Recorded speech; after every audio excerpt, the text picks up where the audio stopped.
Nous voulons bénir le Seigneur, nous voulons le glorifier et le magnifier pour la vérité de sa parole qui met sur nos lèvres afin que nous puissions la prononcer et l'annoncer au monde entier.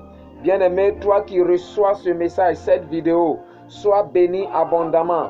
Et la bénédiction abondante de notre Dieu, c'est le salut éternel de nos âmes.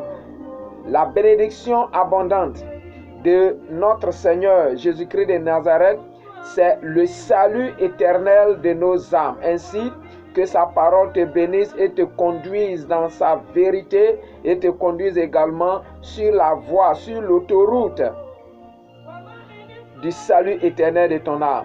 Au nom puissant de Jésus-Christ de Nazareth, nous sommes en train de débattre sur un sujet.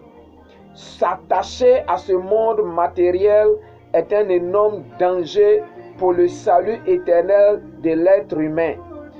S'attacher à ce monde matériel est un énorme danger pour le salut éternel de nos âmes. C'est ce dont nous sommes en train de parler. Et nous sommes arrivés à ce niveau. Comment peut-on reconnaître un mondain? Nous avons déjà parlé de cela. Et nous avons lu certains versets comme Matthieu 7, 16, 21. Matthieu 7, 16, 21. Vous pouvez faire vos recherches avec cela pour connaître qui est véritablement un mondain. Nous avons également lu Galates 5, 22, 23 et Galates 5, 19, 21. Romains 1, 28, 31. 2 Timothée 3, 1, 5. 1 Corinthiens 6, 9 à 10. Mais aujourd'hui, nous voudrions parler des conséquences de la mondanité, c'est-à-dire être un mondain, être séparé de Dieu, parce que le mondain est séparé de Dieu. Le mondain n'a aucune relation avec Dieu. Son habillement frustre le cœur de Dieu, blesse le cœur de Dieu. Sa manière de parler blesse le cœur de Dieu, même son adoration, parce qu'il y a des mondains qui adorent, mais ils adorent sans Dieu, ils adorent Dieu sans Dieu. Tout ce que le mondain fait énerve Dieu. Tout ce que le mondain fait, bien-aimé, ne plaît pas à Dieu. Alors le mondain est complètement séparé de Dieu. Le mondain est éloigné de Dieu. Mais quelles sont les conséquences de la mondanité? Et c'est ce que, bien-aimé, nous voudrions parler. C'est ce dont nous voudrions parler. Que l'Éternel te bénisse, que l'Éternel efface ma personne et que lui, sa personne divine apparaisse et nous parle et nous enseigne afin que par la vérité de sa parole, nous soyons sur la véritable voie que lui-même il désire pour nous. Le mondain d'abord n'a ni l'amour ni la crainte dans son cœur pour Dieu, d'où sa séparation totale d'avec Dieu. Le mondain n'a ni l'amour ni la crainte dans son cœur pour Dieu, d'où sa séparation totale d'avec Dieu. Je le disais tout à l'heure que le mondain est totalement séparé de Dieu. Le mondain s'habille sans Dieu. Le mondain parle sans Dieu. Le mondain peut même adorer Dieu sans Dieu. Le mondain peut chanter des cantiques pour le Seigneur sans Dieu. Le mondain peut agir et réagir sans Dieu. C'est ça le mondain. Bien-aimé, le mondain est perdu et ne connaît pas la voix de Dieu, car il ne peut pas connaître la vérité de Dieu. Il ne peut pas connaître la vérité de Dieu. Et la vérité de Dieu, c'est Jésus-Christ de Nazareth. Il n'y a pas deux vérités dans une même affaire. En Dieu, on ne peut pas dire que tout chemin mène à Rome. Tout chemin ne peut pas mener à Dieu. En Dieu, pour aller chez Dieu, il faut Jésus-Christ seul. Pour aller à Dieu, il faut Jésus-Christ. Car Jésus-Christ est la vérité. Jésus-Christ est le seul chemin. Jésus-Christ est la seule vie. Bien-aimé, il n'y a pas deux vérités dans une même affaire. Il n'y a pas deux vérités avec Dieu. En Dieu, il y a une seule vérité. Et cette seule vérité, c'est Jésus. Et la seule vérité de Jésus, c'est le Saint-Esprit qui nous conduit, qui nous conduit à la seule vérité. Sans le Saint-Esprit, nous ne pourrons jamais connaître la vraie vérité de Dieu. Ainsi, pour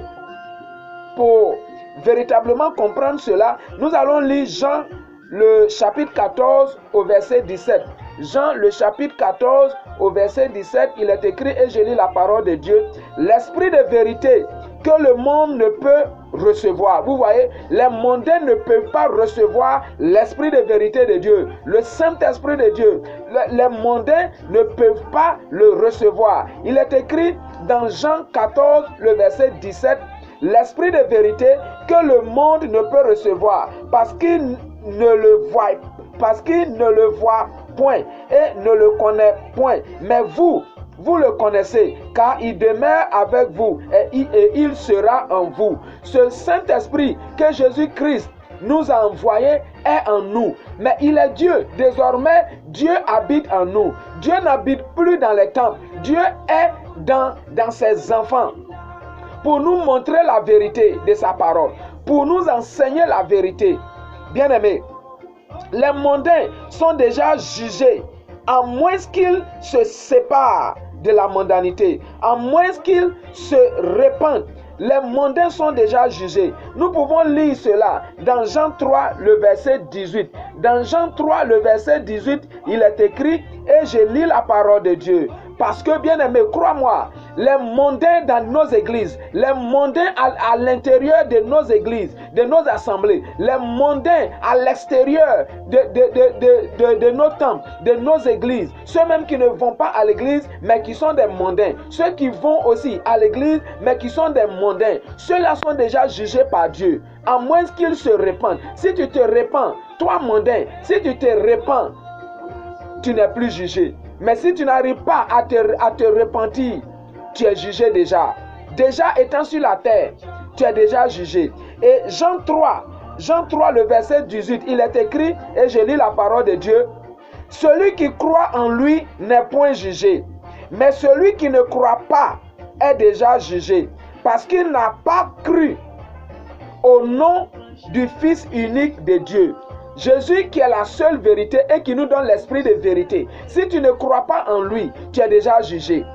Bien-aimé, les commandements de Jésus que Jésus-Christ nous a donnés, Jésus-Christ voudrait qu'on s'habille bien. Jésus-Christ voudrait qu'on écoute les musiques qu'il honore, qu'il adore, les musiques qui glorifient son nom, pas les musiques mondaines.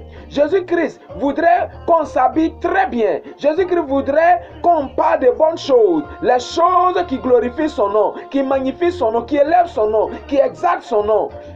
Mais les mondains ne sont incapables de faire ces choses bonnes pour glorifier Jésus-Christ de Nazareth. Et la Bible dit en Jean 3, le verset 18, que ces personnes sont déjà jugées. Pourquoi? Parce qu'elles sont des mondaines. Elles vivent dans la mondanité. Elles ont une vie de mondanité. Bien-aimés, le destin des mondains se définit par la mort éternelle de leurs âmes. Quand vous lisez dans Apocalypse 21, le verset 8, nous allons lire Apocalypse 21, le verset 8, et vous verrez comment les mondains ont leur vie qui sont en danger. Le verset 8, Apocalypse 21, le verset 8, et je lis la parole de Dieu. Mais pour les lâches, les incrédules, les abominables, les meurtriers, les impudiques, les enchanteurs, les idolâtres, et tous les menteurs, leur part sera dans le temps ardent de feu et de soufre, ce qui est la seconde mort. Bien-aimé, vivre dans la mondanité est un véritable danger, est un énorme danger pour l'être humain. Il est très dangereux de vivre dans la mondanité. C'est pourquoi Jésus-Christ appelle par cette vidéo. À travers cette vidéo, Jésus-Christ t'appelle, donne-lui ta vie, confie-lui ta vie, tes activités, ta manière d'être, tout ton être, tout ce que tu es, tout ce que tu as. Donne à Jésus ta vie, donne à Jésus-Christ l'entièreté de ta vie et il te transformera, il te rendra nouveau, une nouvelle personne, et les anciennes choses seront passées.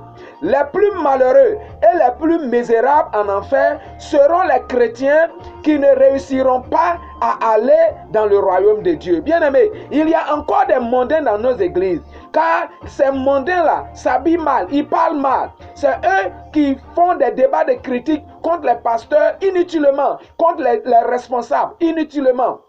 C'est eux qui provoquent les palabres, les querelles dans nos assemblées chrétiennes. Inutilement. Bien-aimés, il y a des mondains. Il y a certainement des mondains dans nos églises. Et cette vidéo est en train de vous parler. À travers cette vidéo, Jésus-Christ voudrait vous parler. Vous les mondains, à l'extérieur des églises, même à l'intérieur de nos églises, Jésus-Christ, de par cette vidéo, veut vous parler afin que vous réussissiez votre vie chrétienne et que vous soyez transformés par l'Esprit de vérité que Jésus-Christ nous a envoyé, le Saint-Esprit de Dieu. Parce que si vous ne prenez pas le premier bateau, vous serez vous qui faites partie de nos églises. Chaque dimanche, chaque soir, vous écoutez la vérité de la parole de Dieu, mais vous n'arrivez pas à changer. La Bible dit que vous serez les plus malheureux en enfer. Pourquoi? Parce que le jugement de Dieu va commencer d'abord dans sa maison, dans la maison de Dieu. Et le jugement de Dieu sera plus sévère pour ceux qui ont fréquenté nos églises, pour ceux qui ont été dans nos temples et qui ont écouté la vérité de la parole de Dieu. Bien-aimés, il faut faire attention. Toi qui vas à l'église, fais attention, parce que le jugement de Dieu va commencer d'abord dans nos églises, dans son église. Bien-aimés, c'est pourquoi les plus malheureux en enfer seront ceux qui ont fréquenté des églises, mais qui ne réussiront pas à aller en enfer et à aller au ciel. C'est pourquoi les chrétiens doivent